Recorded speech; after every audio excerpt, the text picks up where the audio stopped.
بسم اللہ الرحمن الرحیم۔ آج ہماری جو سورہ احزاب کی آیت نمبر 40 ہے وہ ہم پڑھیں گے انشاءاللہ۔ سورت کے اعتبار سے یہ 40ویں آیت ہے اور ہمارے سبق کے اعتبار سے یہ تیسری آیت ہے۔ تو آیت دیکھ لیجئے۔ ما کان محمد، اعوذ باللہ من الشیطان الرجیم، بسم اللہ الرحمن الرحیم۔ ما کان محمد ابا احد من رجالکم ولکن رسول اللہ وخاتم النبیین وکان اللہ بکل شیء علیم۔ ترجمہ سمجھ لیجیے کہ ما کان محمد نہیں ہے، ما کان نہیں ہے، محمد ابا باپ، احد کسی کے، من رجالکم تم مردوں میں سے، محمد تمہارے مردوں میں سے کسی کے بھی باپ نہیں، ولیکن رسول اللہ لیکن وہ اللہ کے رسول ہیں، وخاتم النبیین اور سب نبیوں پہ مہر لگانے والے ہیں، وکان اللہ بکل شیء علیما اور اللہ تعالی ہر چیز کو خوب جانتا ہے، وکان اللہ بکل شیء ہر چیز کو علیما جاننے والا ہے اللہ تعالی۔ یہ تو اس کا ترجمہ ہو گیا، ٹھیک ہو گیا۔ اچھا اب آگے سمجھیے۔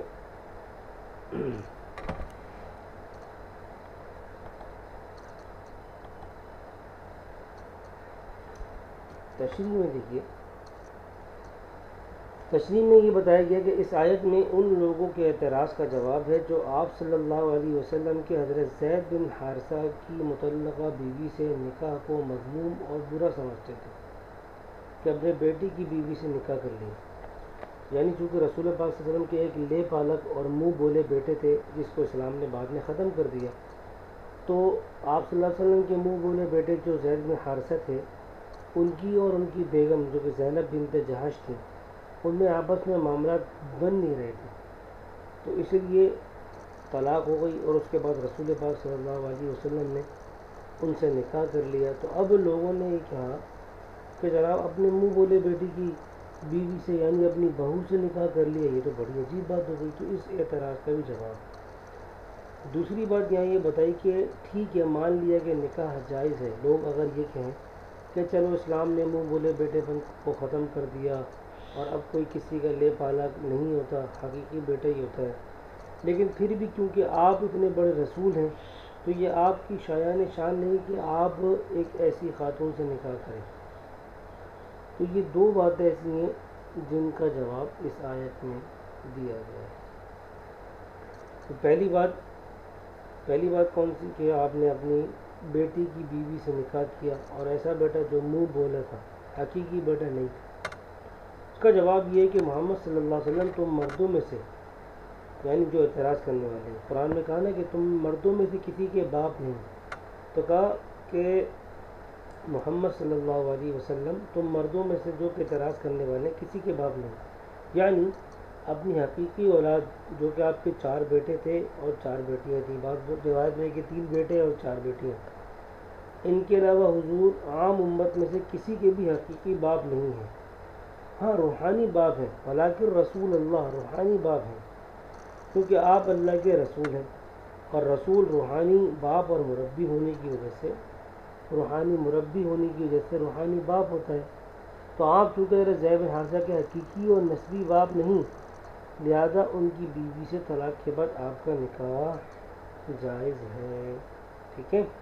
یعنی بتانا یہ چاہ رہے ہیں کہ آپ حقیقی اور باپ نہیں ہیں کہ تم یہ اعتراض کرو کہ جی بیٹے کی بیوی سے نکاح کر لیا، حقیقی اولاد کی بیوی سے نکاح کرنا نامناسب ہے، لیکن یہ تو منہ بولے تھے، حقیقی باپ تو تھے ہی نہیں، تو لہٰذا ان سے نکاح کرنے میں کوئی حرج کی بات نہیں۔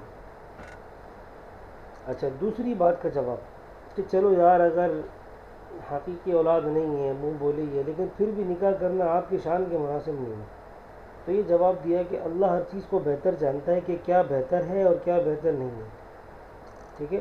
تمہیں اپنا دماغ لگانے کی اور اپنی عقل کے گھوڑے دوڑانے کی ضرورت نہیں ہے۔ رسول کے نکاح ہونے یا نہ ہونے کی حکمت اور مصلحت اللہ ہی بہتر جانتے ہیں۔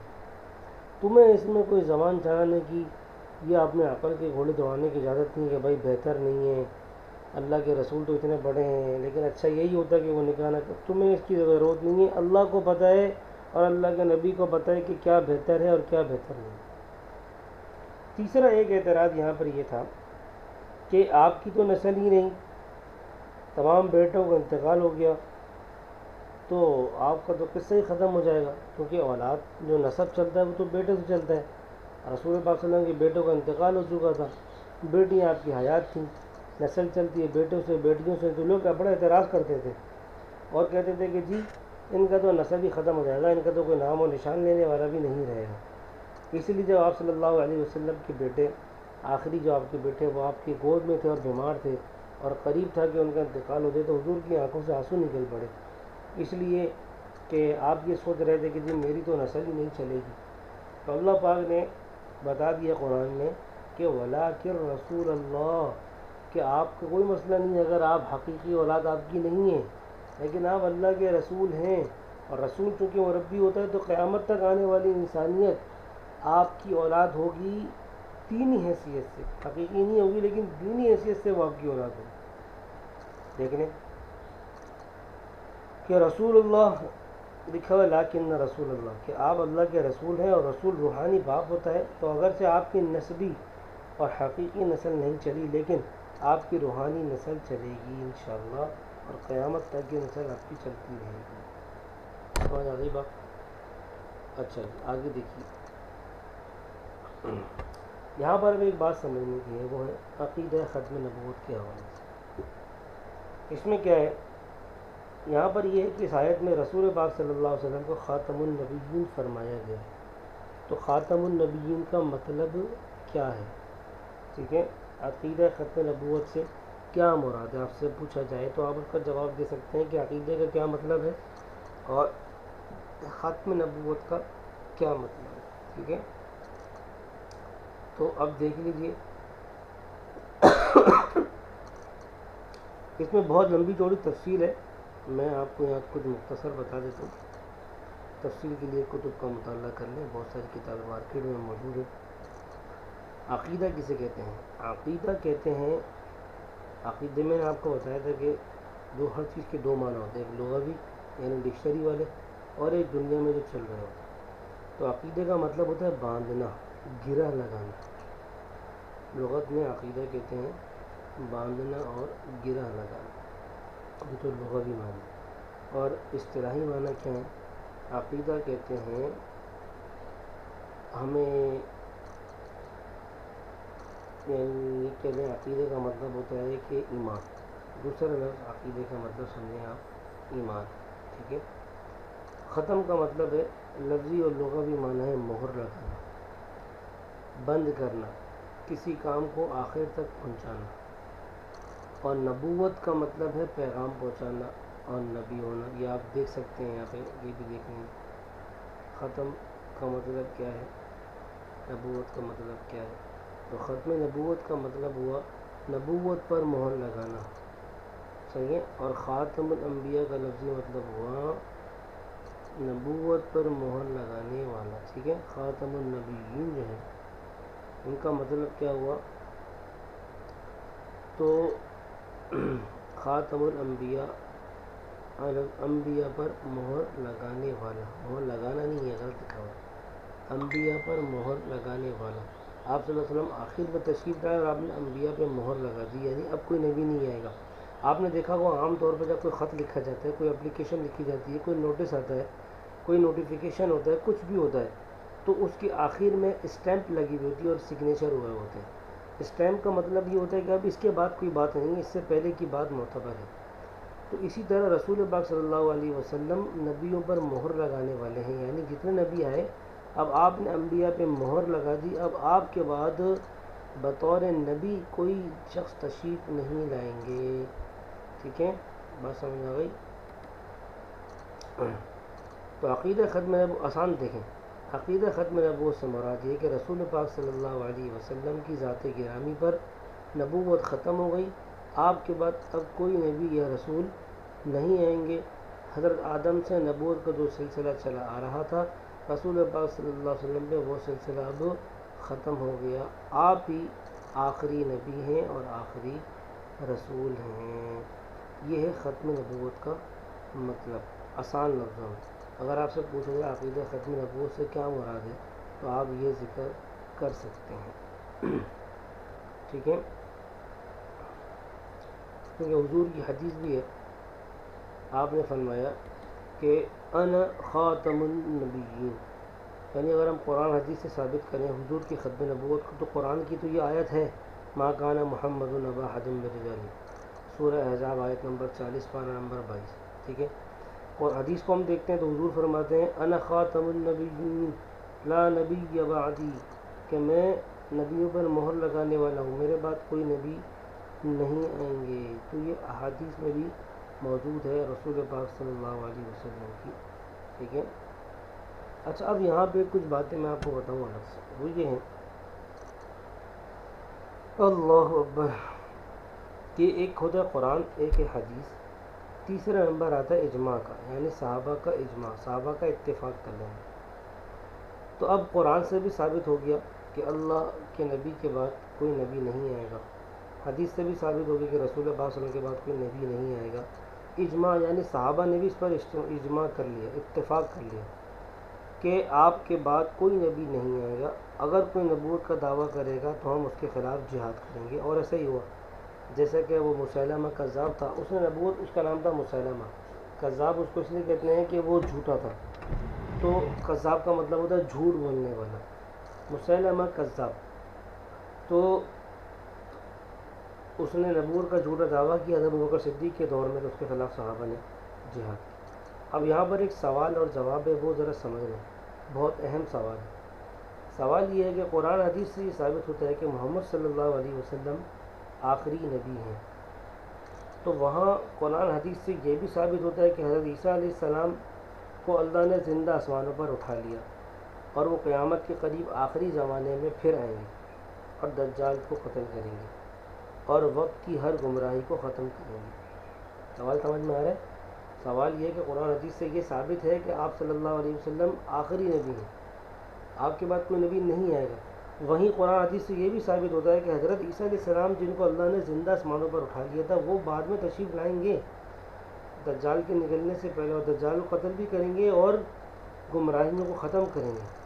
تو جب حضرت عیسیٰ علیہ السلام دنیا میں دوبارہ تشریف لائیں گے تو حضور کی ختم نبوت کیسے ثابت ہوگی؟ بات سمجھ میں آیا کہ ایک طرف تو آپ یہ کہہ رہے ہیں حضور کے بعد کوئی نبی آئے گا نہیں، دوسری طرف یہ بھی ثابت ہے کہ حضرت عیسیٰ آئیں گے. تو کیا حضرت عیسیٰ جب تشریف لائیں گے تو وہ نبی بن کر تشریف نہیں لائیں گے کیا؟ اس کا جواب یہ ہے، اس کا ایک جواب تو یہ ہے کہ حضرت عیسیٰ علیہ السلام جو تشریف لائیں گے وہ حضور کے امتی بن کر تشریف لائیں گے، نبی بن کر تشریف نہیں لائیں گے. دوسرا جواب یہ ہے جو کہ بہت مناسب مجھے معلوم ہو رہا ہے، وہ یہ کہ خاتم النبیین کا مطلب ہے آپ کے بعد کوئی شخص منصب نبوت پر فائز نہیں ہوگا، یعنی کوئی شخص نیا نبی نہیں بنے گا.